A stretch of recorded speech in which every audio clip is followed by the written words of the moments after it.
본문 33절 말씀 보면은 제6시가 되매 온 땅에 어둠이 임하여 제9시까지 계속하더니, 이런 말씀이 있습니다. 제6시 또 제9시, 그리고 좀 더 앞으로 보면은 25절에 보면은 때가 제3시가 되어 십자가에 못 박으니라 했는데요. 지금 여기서 기록된 시간하고 오늘 우리의 시간하고는 좀 다르죠. 그래서 성경에 기록된, 신약에 기록된 시간에다가 6을 더하면은 현재 시간이 됩니다. 즉 예수님이 3시에 십자가에 못 박히셨다 했는데 그 6을 더하면은 9시죠. 오전 9시에 십자가에 달리시고, 또 6시가 되어서 온 땅에 어둠이 임해서 제9시까지 그 어둠이 가득했다라고 했는데, 제6시라는 것은 12시죠. 12시. 그리고 9시라는 것은 오후 3시이죠. 그래서 예수님께서 십자가에서 달려서 돌아가시기까지 전 과정의 시간을 보면은 오전 9시부터 오후 3시까지 이 기간 동안 십자가에 매달려 계셨습니다. 근데 이 본문을 읽으면서 제6시, 곧 12시, 해의 영광의 시간이잖아요. 정오니까 해가 가장 높이 뜨고 가장 강한 빛으로 온 누리를 다 비추는 바로 그 시간인데, 9시부터 시작된 예수님의 그 십자가 사건이 정오 12시가 되었을 때 갑자기 온 땅에 어둠이 임했다 그랬죠. 햇빛이 제 기능을 못하고 구름 뒤로 숨었다든지 이렇게 된 것이죠. 억측일 수는 있긴 있는데 이런 생각을 한번 해봤습니다.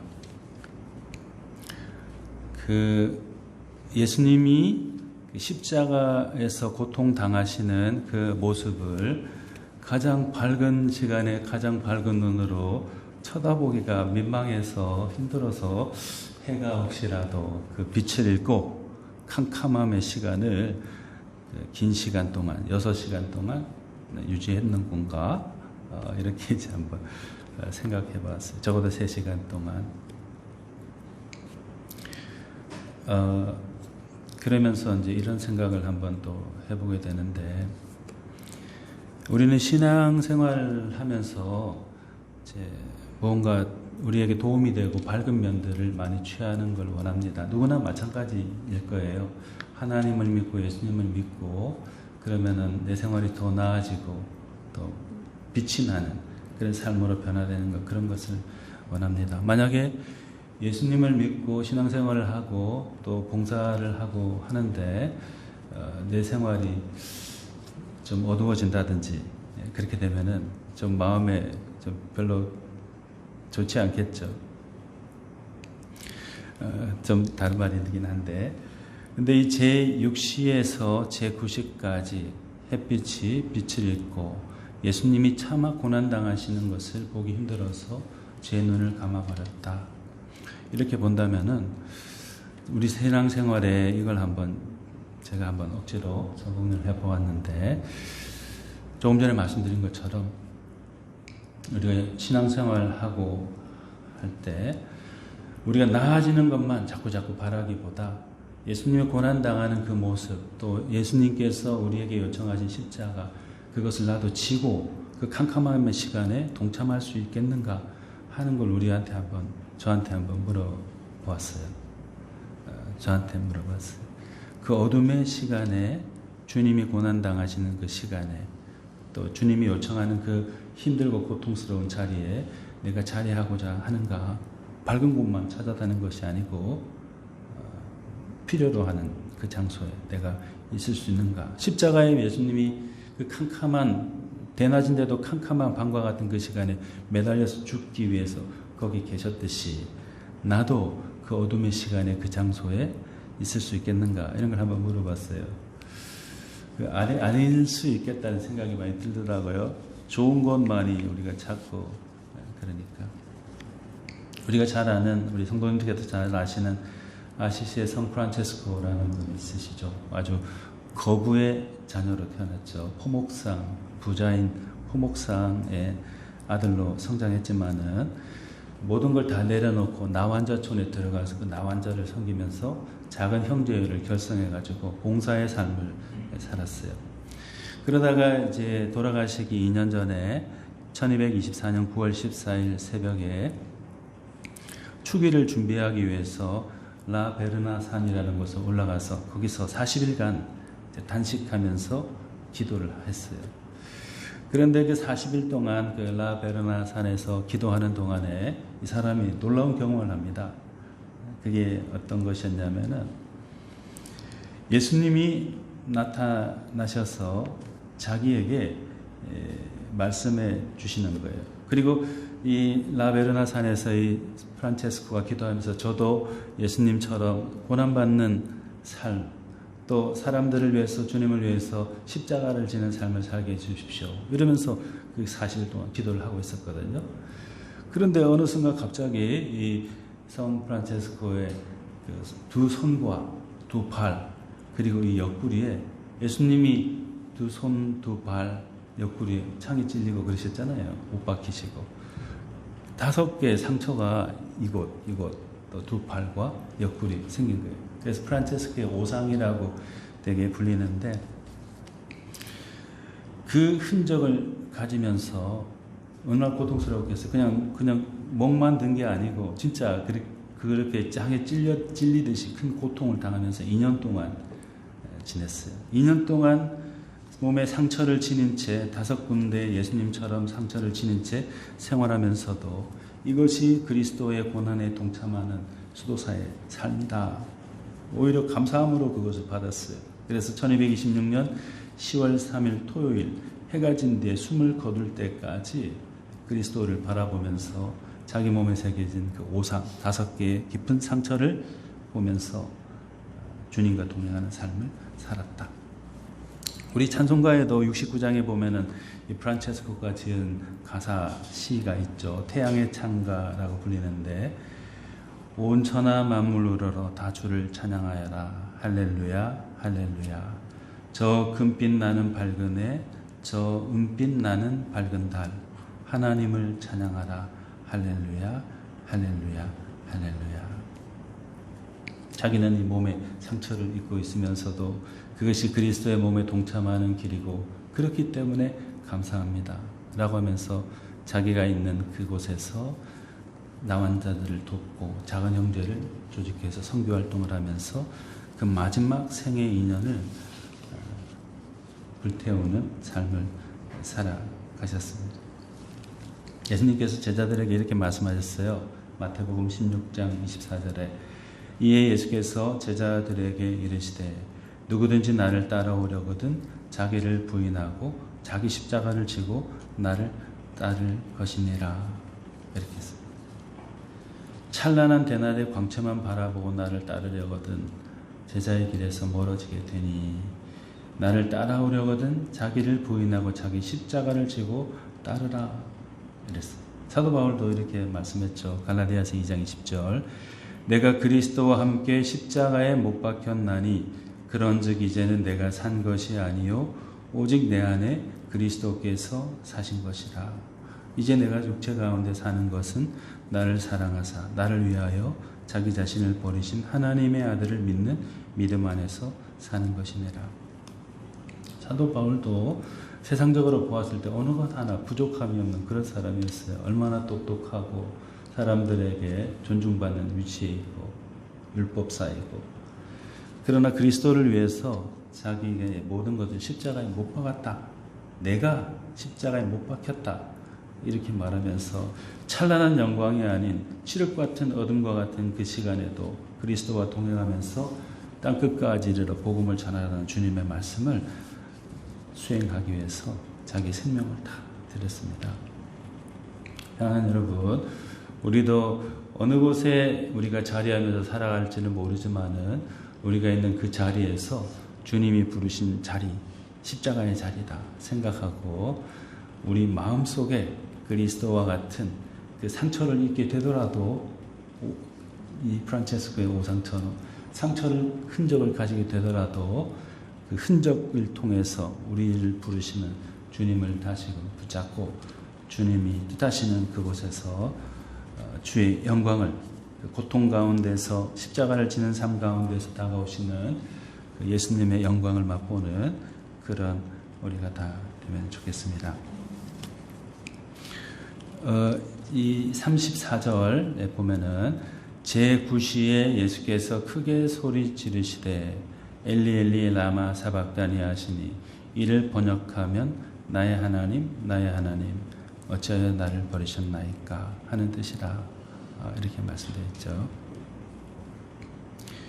여기 저는 지금 말레이시아 처음 2005년에 한번 잠깐 우리 가족들 전부 다 와봤었는데 그래서 쿠알라룸푸르에서 우리 민욱이가 돌 지내고 이렇게 갔었거든요. 그래서 재작년에 이제 민지가 여기 말레이시아에서 떠날 때 이 대사관에 업무가 있어서 갔다가 옛날에 우리가 살던 안방이라는 곳에 띠아라뚜따라는 아파트가 있어요. 들어가지는 못하고 민지야 저기가 옛날에 네가 있던 데고 민욱이가 막 기어다니던 바로 그 아파트 우리 집이야 이러고 또 민지가 다니는 유치원도 그대로 있더라고요. 여기다 이라고 이제 왔는데요.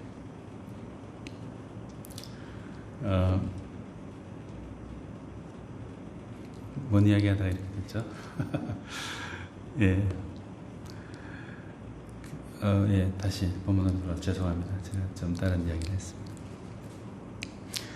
예수님이 여기 34절에 엘리 엘리 라마 사박다니 나의 하나님 어찌하여 나를 버리셨나이까 이렇게 말씀했는데 세상의 구주로 오신 예수님 왕 중의 왕이라고 하는 예수님께서 세상에 있는 모든 영광을 다 취하시면서 사역하거나 생활한 것이 아니고 여기 있는 것처럼 어찌하여 나를 버리셨나이까 하나님으로부터 버림받은 것과 같은 그런 삶을 사셨던 것이죠.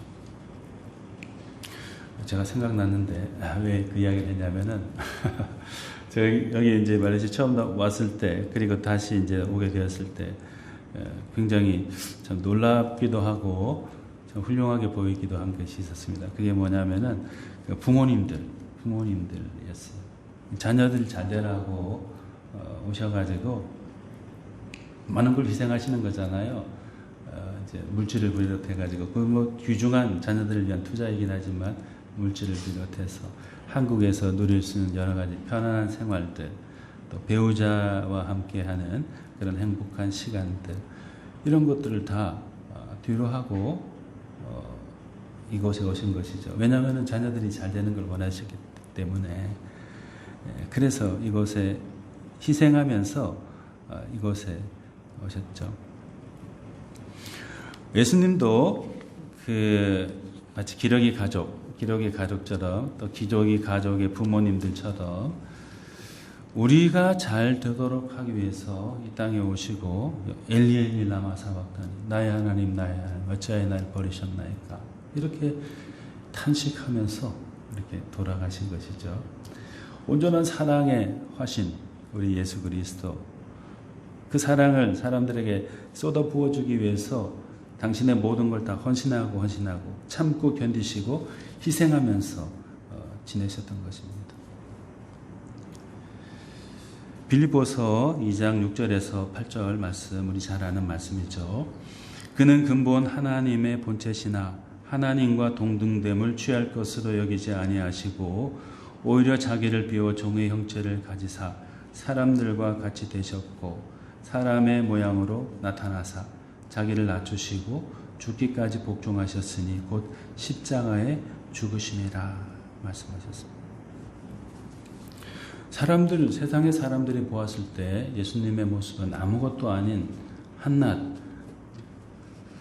젊은 사람, 조금 잘난치 않은 젊은 사람 이 정도로밖에 보여지지 않겠지만은 예수님은 우리의 구원을 위해서 죄인들의 구원을 위해서 당신의 모든 걸 다 두셨어요. 하나님께 버림받으시면서 왜 나를 버리십니까? 라고 하시면서까지 우리에 대한 사랑을 끝까지 붙드셨습니다. 우리가 신앙생활 한다는 것은 이렇게 우리를 위해서 당신의 모든 걸 다 버려주신 그 주님을 다시 바라보는 것이죠. 예. 우리 생활이 어떻든지 간에 상관없이 우리를 둘러싼 상황이 어떻든지 간에 주님이 우리를 향해서 당신의 몸을 던져주시는 것, 그 사랑이 여전히 이 척박한 내 삶의 그 공간 속에도 여전히 계시다 하는 걸 붙들고 사는 것이 신앙생활이라고 저는 생각합니다. 또 다 그렇게 생각하시죠? 나는 왜 이렇게 잘 안 될까? 내가 하는 일마다 좀 잘 안 되는 것 같아. 하나님이 계신가? 예수님이 나를 사랑하시는가? 절망하는 것이 아니고 이미 2000년 전에 왜 나를 버리시나이까? 라고 말씀하시면서 십자가에 자기 몸을 내어주신 그 예수님의 사랑이 2000년이 지난 지금도 우리 가운데 또 나의 가운데 있다는 것을 확신하면서 살아가도록 해야 되겠습니다. 그것이 없으면은 신앙을 지켜내기가 힘들죠. 예수님이 온갖 이정을 행하면서 이 마을 저 마을 이 도시 저 도시를 막 다닐 때 얼마나 많은 사람들이 쫓아다녔어요. 예수님 한 번만 보면 좋겠다. 손이라도 옷깃이라도 한번 만져보면 좋겠다. 예수님이 막 좋게 보일 때는 자기에게 유익이 될 것 같을 때는 막 보여드렸죠. 그러다 예수님이 십자가에 달리는 순간 우수수 다 떨어져 나갔어요. 제자들조차도 다 도망가 버렸잖아요. 이제 신앙에서 이게 실패한 것이죠. 그러나 주님은 부활하셔가지고 제자들 다시 찾아가셨어요. 다시 일어 세워 주시려고. 세상과는 상관없이, 상황과는 상관없이 영원히 그들 곁에 있는 당신이 있다는 걸 보여주기 위해서 찾아가시고 다시 일으켜 세워주셨어요. 사랑하는 여러분, 우리도 항상 오늘도 잘 되고 내일도 잘 되고 그 다음 날도 잘 되고 나에 대해도 잘 되고 자녀에 대해도 계속 다 잘 되면 좋죠. 근데 안 될 때도 있어요. 그러면 거기 하나님이 우리 가정에서 떠나버린 건가요? 하나님 우리 가정 미워하고 저주해가지고 가정이 막 이렇게 무너지게 되나요? 그건 아니에요. 비록 당장 보기에는 힘들고 어려울지 모르지만은 여전히 거기에는 주님이 계신다. 보이지 않더라도 주님이 거기 성령으로 임재하시고 우리를 계속해서 빌어주시고 돌봐주시는 거죠. 그런 주님의 사랑이 여전히 우리 가운데 있다 하는 걸 믿고 낙망하거나 주님을 떠나는 거나 그렇지 않고 주님께 더욱더 붙들림 받는 사람, 또 주님을 붙잡고자 하는 그런 사람, 그런 사람들로 우리가 살아가면 좋겠습니다. 40절 이하에 보면은 멀리서 바라보는 여자들도 있었는데 그 중에 막달라 마리아와 또 작은 야고보와 요새의 어머니 마리아와 또 살로메가 있었으니 이들은 예수께서 갈릴리에 계실 때 따르며 섬기던 자들이요 또 이 외에 예수와 함께 예루살렘에 올라온 여자들도 많이 있었더라 했습니다.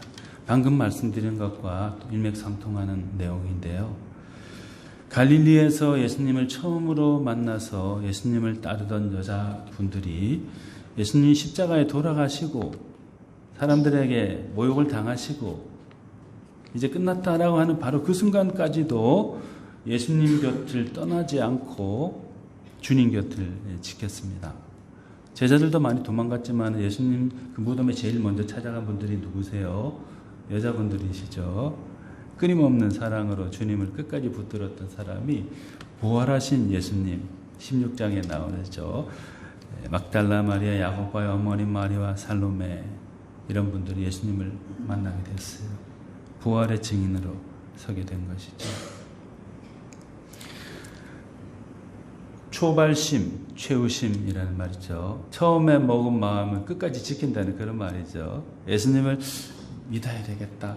나를 이렇게 사랑하시구나라고 생각하고 확신했던 그 마음을 채우심, 끝까지 붙드는 사람이 승리하는 사람이죠. 네. 그런 신앙을 가져야 될 것 같아요. 몇몇 여인들을 제외한 제자를 비롯한 수많은 사람들이 육체적으로 쓰러져가는 예수님을 바라보면서 다 떠나버렸어요. 그러나 부활의 증인으로 예수 그리스도를 힘차게 증거할 수 있었던 사람은 어떤 상황 가운데서도 주님에 대한 그 믿음을 붙들고 있었던 그분들입니다. 우리도 이런 분들과 마찬가지로 우리 개인이나 가정이나 또 교회를 포함해서 사정이 어떻든지 간에 여전히 우리 가운데 주 예수 그리스도가 계시고 잠잠한 듯 하셔도 정중동 그 속에 움직이시면서 우리를 향해 다가오고 계신다. 이렇게 세워주신다 하는 것을 믿고 살아가는 우리가 다 되도록 해야 되겠습니다. 43절 이하에 몇몇 사람이 등장하는데요. 아리마대 사람 요셉이 와서 당돌이 빌라도에게 들어가 예수의 시체를 달라 하니 이 사람은 존경받는 공회원이요 하나님의 나라를 기다리는 자라. 이렇게 말씀되어 있죠. 반면에 44절 이하에 나오는 빌라도가 예수께서 벌써 죽었을까 하고 이상하게 여겨 백부장을 불러 죽은 자 지가 오래냐 묻고 백부장에게 알아본 후에 요셉에게 시체를 내주는지라.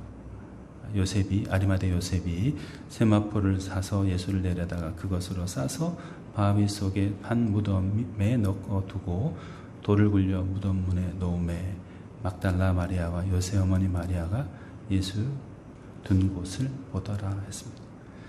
여기서 성공한 남성 두 사람이 나와요. 아리마대 요셉과 빌라도입니다. 똑같이 자기 분야에서 성공한 사람들이에요. 요셉 존경받는 공회원이죠. 또 빌라도 행정적으로 능한 사람이고 총독입니다. 성공한 사람이 똑같이 성공했어요. 세상적으로 봤을 때 똑같이 성공한 사람. 근데 누가 진정으로 성공한 사람이죠? 한 사람은 예수를 모르거나 잃어버린 사람이에요. 총독 빌라도. 그러나 한 사람 아리마대 사람 요셉은 예수님을 끝까지 붙든 사람이었어요. 예수님의 그 영향력이 인간적인 눈으로 봤을 때 완전히 살아버려진 시체가 되어버린 그 예수님인데도 그 예수님에 대한 사랑을 저버리지 않고 그분의 시체를 좀 달라고 하면서 나갔던 사람이죠. 빌라도에게 그것도. 믿음이 있었던 이 아리마대 사람 요셉은 하나님 나라에서도 인정받는 그런 훌륭한 사람이죠. 그러나 예수님을 죽이는 데만 앞장섰지 예수님을 전혀 인정하지 않는 이 빌라도는 실패한 인생인 거지. 아까 우리 참 부모님들이 참 훌륭하시다 했는데 이 멀리 말레이시아까지 오셔가지고 영어도 가르치고 또 중국어도 가르치시고 또 어떤 분은 말레이시아어까지도 가르치시고 막 이러면서 아이들이 훌륭하게 성장할 수 있도록 이렇게 뒷받침을 많이 해주세요.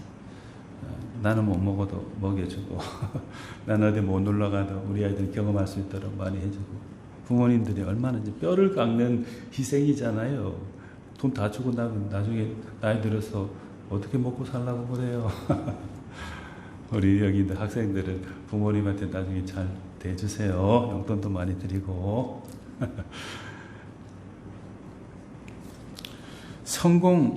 성공해도 예수님을 잃어버리면은 어떻게 한 거라고 그랬죠? 실패한 사람이라고 했잖아요. 하나님이 보셨을 때. 그러나 성공하든 성공 혹 못하든 예수님을 붙드는 사람, 인생에 성공한 사람이에요. 그런 우리 어른들 다 돼야 되겠고, 특별히 우리 여기 있는 자녀들은 세상에 있는 세상에 필요로 하는 학문, 기술 이런 것도 열심히 연마하고 거기에 그 분야의 전문가가 되고 성공한 사람이 되고 뿐만 아니라 신앙에 있어서도 성공하는 사람, 신앙을 절대 놓치지 않는 사람, 그런 사람으로 여러분들이 다 살아가면은 좋겠습니다. 우리 예수님을 어떻게 믿어야 될지 본문을 통해서 같이 생각해 보았습니다. 같이 기도하겠습니다.